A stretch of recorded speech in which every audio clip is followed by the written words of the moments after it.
La ceguera para consigo mismo. Durante la lectura de los siguientes cuadros de la enfermedad sería conveniente que asociara cada uno de los síntomas descritos a una persona conocida, familiar o amigo que padezca o haya padecido el síntoma, con lo que podría comprobar la validez de las asociaciones que se establecen y la exactitud de las interpretaciones. Ello proporciona además un buen conocimiento de las personas.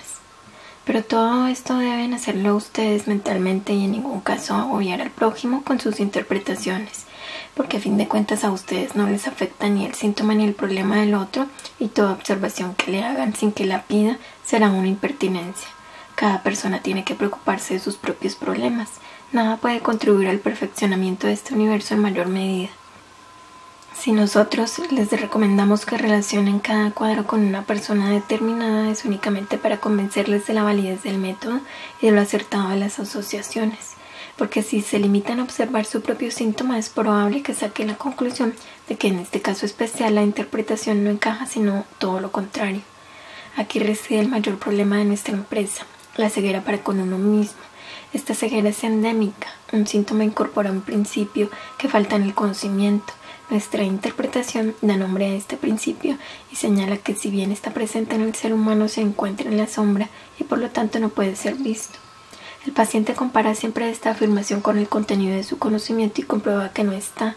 Con ello cree tener la prueba de que en su caso la interpretación no es válida y pasa por alto lo esencial, precisamente que él no puede ver ese principio y que tiene que aprender a reconocerlo a través del síntoma. Esto desde luego exige una labor consciente y una lucha consigo mismo y no se resuelve de una simple ojeada. Por lo tanto, cuando un síntoma encierra agresividad, la persona tiene precisamente este síntoma porque no ve la agresividad en sí misma o la vive. Si esta persona por la interpretación es informada de la presencia de la agresividad, rechazará la idea con vehemencia como la ha rechazado siempre o no la tendría en la sombra. Por lo tanto, no es de extrañar que no advierta en sí agresividad, porque si la viera no tendría ese síntoma. Sobre la violencia de la reacción puede deducirse lo acertado de una interpretación. Las interpretaciones correctas empiezan por desencadenar una especie de malestar, una sensación de miedo y por consiguiente de rechazo. En estos casos puede ser de gran ayuda un compañero o amigo al que se pueda interrogar y que tenga el valor de decirnos las debilidades que observa en nosotros. Pero aún es más seguro escuchar las manifestaciones y críticas de los enemigos porque siempre tienen razón. Regla: cuando una observación es acertada, duele. Resumen de la teoría. Primero, la conciencia humana es polar. Esto por un lado nos da discernimiento y por otro nos hace incompletos e imperfectos. Segundo, el ser humano está enfermo. La enfermedad es expresión de su imperfección y en la polaridad es inevitable. Tercero, la enfermedad del ser humano se manifiesta por síntomas. Los síntomas son partes de la sombra de la conciencia que se precipitan en la materia.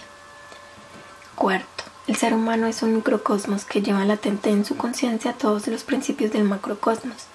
Dado que el hombre, a causa de su facultad de decisión, solo se identifica con la mitad de principios, la otra mitad pasa a la sombra y se sustrae a la conciencia del hombre.